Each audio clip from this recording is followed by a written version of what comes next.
Hello everyone, welcome to BraveHearts. This is Sean Ling. So according to the statistics published on statista.com website, the exit polling on the 2020 United States presidential election show that 87% of black voters, 66% of Latino voters, 63% of Asian voters voted for Joe Biden. So regardless of the accuracy of the survey, regardless of the well-recognized problem in the voting systems, it's very obvious for the conservative movements more votes are needed from minority voters. So what can minority voters do under these circumstances? It's even an important issue for National Republican Convention because minority voters make up more than 25% for more than half of the congressional district targeted by National Republican Convention. So in order to facilitate more discussions and build a strategic alliance, one conference was held in Dallas, Texas recently from September 13 to 15. The conference is called Our America Conservative Minority Conference 2021. And this conference was brought together by a group of conservative leaders, including Adam West, Marina Che, Julie Cho, Mark Gonzalez, Dean Nelson, Lazarita Jones, and many others. So this conference were able to successfully bring together more than 200 conservative leaders, activists from many states coming together in Dallas to discuss their shared concerns, such as the critical race series and the infiltration of the Chinese Communist Party and the influence of North Koreans on the United States capitals, and also the influence of radical Islamic forces in the United States. So many topics are covered in this conference. So I had a chance to interview Julie Cho, the executive director for this conference and for the Our America Political Action Committee. She shared with us her efforts to bring this conference together and also the highlight from this conference. So let me play the video and let's enjoy this interview. All right, Julie Cho, thank you very much for joining my program. Thank you. Thank you. It's such an honor to have you in the program. I know you put a lot of efforts in the last few months for organizing this conference, CMC Conference 2021, and I think it's very successful. And congratulations. Thank you. Thank you. And can you let us know a little bit? And so, originally, what drive you to have, this passion to organize such a conference? Okay, so first of all, let me just tell you what this conference is about. So we had about 200 Black, Hispanic, and Asian conservative leaders from all parts of the country. So we had people that flew in from Seattle, from LA, from San Francisco, Philadelphia, Missouri, Nevada, Chicago, Colorado, Georgia. So like all parts of the country. We're in Dallas, but not just people from Texas. So it was a meeting that the conservative leaders from these minority communities got together. And the purpose of it was that I saw that in the past year or so, all of a sudden there's a rising trend of communism in America. And I felt specifically by infiltration from CCP and North Korean communist regime, right? And I felt the need to make sure that we inform our conservative leaders from these communities so that they're aware of what's happening. They understand the true nature and threat of these forces so that we can effectively counter those forces. That was really the purpose of it. You have to see the danger and understand what it is. Right, because they're not aware of what's happening right now. They're not aware of the CCP and North Korean communist infiltration in America. Yes. And also tell us a little bit about yourself, your background, so I'm asking why you have these passions. Well, I'm an immigrant from South Korea. My grandfather, who was actually from North Korea, and escaped to South Korea during the Korean War with his and my grandma, his wife, with their 6 kids. My mom was 8 years old at the time. And then from South Korea, then my grandfather moved, picked up his whole family. So all of my uncles and aunts and my cousins, they're all here too in America. And when I asked my grandfather, because by the time that he moved to America, he was, I don't know, in his probably in his late 60s or 70s. I was like, at your age, I mean, you're a very successful businessman, very comfortable in South Korea. Why did you move to a country where you had no friends, no relatives, you don't know the language? Yeah, like starting from the beginning again. Yeah. So why did you do that? And he said his answer was, I've gone through the war and I know what communists are like. And I wanted my kids to be in a country where there was no threat of communism. That was his motivation, really, for moving to America. So I was like, wow, really? And I'm an immigrant from South Korea, so South Korea was actually never totally a country of democracy either. Even in South Korea, there was always, even now, more so right now, some level of dictatorship always. So I know what kind of freedom and individual rights that we enjoy in this country, because I can compare it. I was in high school when I came to this country, right? So and my motivation really was, okay, if those of us from Asian countries, right? I'm talking about my family. We moved out of our homeland. We left our homeland to be in America, to be in a place, in a country where our individual freedom and rights were guaranteed. So if America falls, then we have nowhere else to go. We have nowhere else to go. So it's just critically important that we protect this country. We prevent communism from spreading in America. That was really my motivation. Yeah, and a lot of Asian people probably have their own professional background, whether they are lawyers, engineers, professions, right? So a lot of people say, I'm not really engaged in politics. And so when was your trigger point? You decided you want to step forward to lead this kind of campaign to educate the community. Right. So by education, right, I've never been. I studied public policy, actually, in healthcare policy in graduate school, and then social service administration, and then I got an MBA. So all my working life, I worked in hospital administration, and then after I got my MBA, and then I was in hospital consulting. So I've never been involved in politics, except every election cycle, right? Except to go vote.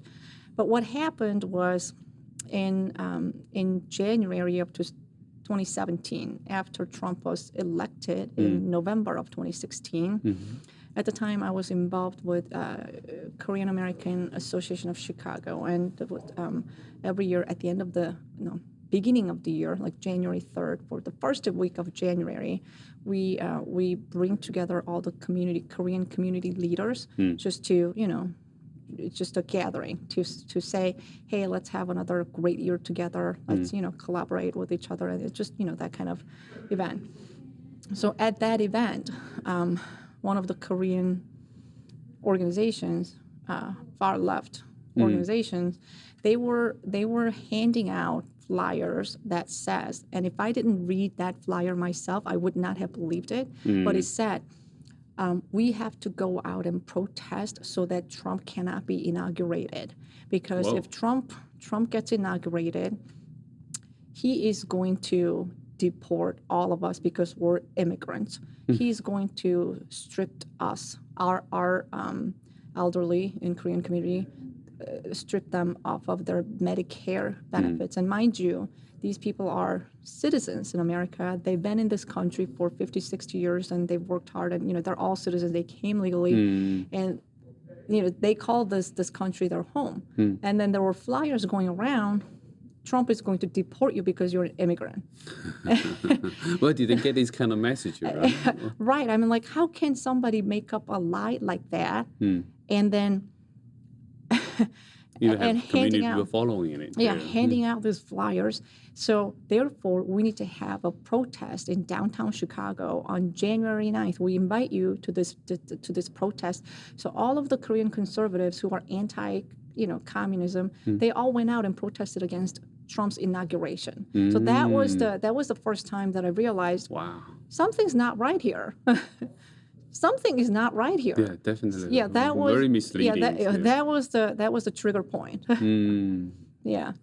So from your description, I can say you probably have a lot of resistance even in the Korean community, right, for what you're doing right now. For what I'm doing, yes, because I am trying to promote the constitutional conservatism, right, and that goes against the idea of government taking over, right? The big government, government controlling people's lives, right? And in Chicago, because I live in Chicago, we have this massive government that wants to control and dictate every aspect of everybody's life. So, and then they have really fooled everybody very well that, if you don't do what we say, you're going to die. If we don't do what we say, you're just so. Yes, so there's a lot of resistance to what I'm trying to do, even within my own community. Always take a battle, right? Yeah. So for this conference and through this conference, and are there any new understanding for you?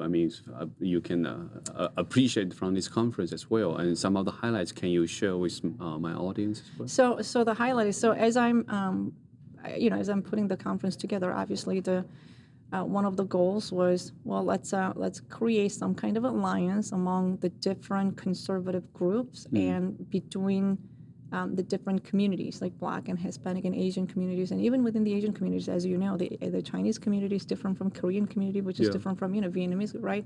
So I want you to make sure, I want you to create some kind of an alliance where we can rely on each other, where we can call on each other and coordinate and collaborate.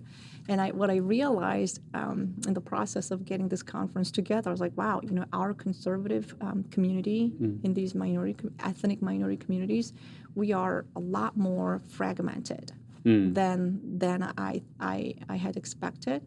We're a lot more fragmented. There's a lot more of lack of coordination, lack of a sense of a team.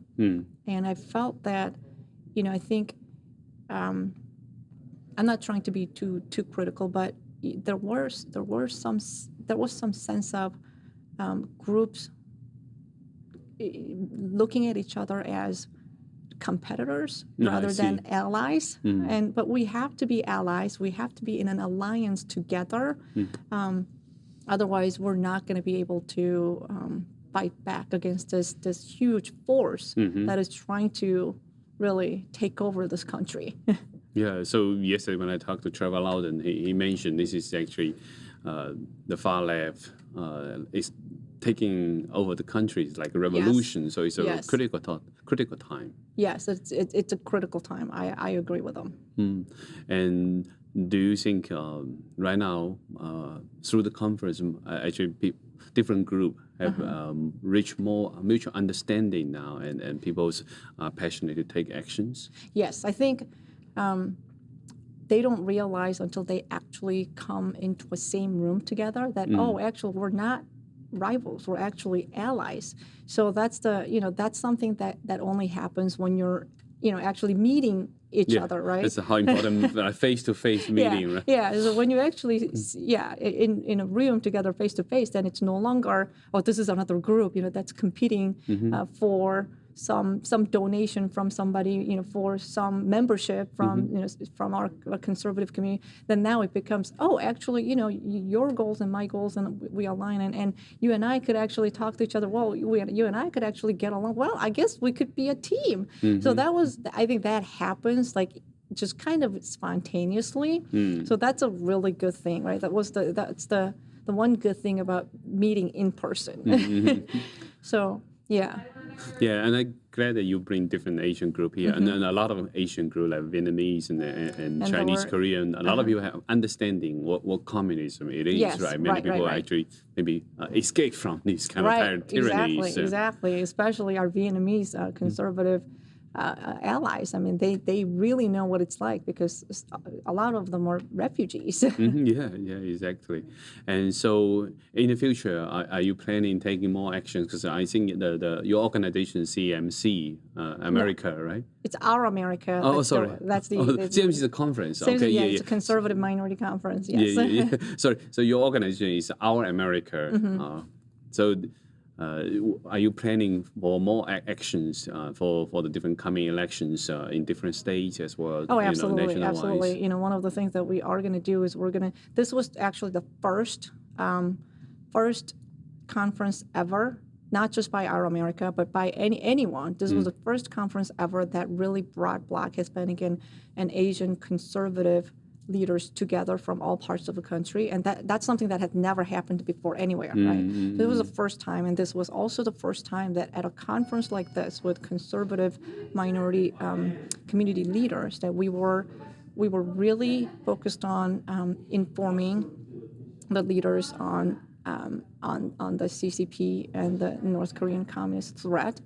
And so there was a lot of information that was poured out and new information that they didn't know before. Yes. So they were very, very happy. I think everybody's really excited and energized from this. And we are already planning for the next one in October. It will become an annual series of the conference. Yeah. Yeah, we'll have the large one, and then we're gonna do it. It's throughout the country every month. Oh, well, you probably need to sacrifice more sleep for this. Huh? Wow, that's amazing effort. Well, that's the goal. So. Well, sometimes miracle happens through individuals, right? That God manifests His power through individuals. But I just want to make sure that it wasn't me by myself. I mean, I think I'm the one who kind of coordinated everything, but I had the whole steering committee, the committee chaired by Alan West, who was our steering committee chair. Which this was actually his idea. As we got together, we were sitting down in his office back in December when he was the Texas GOP chair. Like, what should we do? What can be done? What can be done? He says what we need to do is we really need to come together because we really need to bring our forces together so that we could be a more effective, a greater power, right? So that was his idea, and I just took that idea and I ran with it. But you make it happen. No, but what I want to point out is, I mean, again, the whole steering committee members, Dean Nelson, the national chairman of Frederick Douglass Foundation, Latrice Jones, who's from Florida. Yes. Pastor Broughton from Dallas. So all these guys, they worked very hard with me to make this happen. So I don't want anybody to think that this was just my effort alone. This was actually a team effort that we were able to pull it together. It's wonderful. You got a very solid team. Yes, and I yes, think, I have a very solid team. Yeah, so more and more great things will happen. And Yes. really I believe so. look forward to seeing more of your successful events and conferences. Thank you. Thank you very much.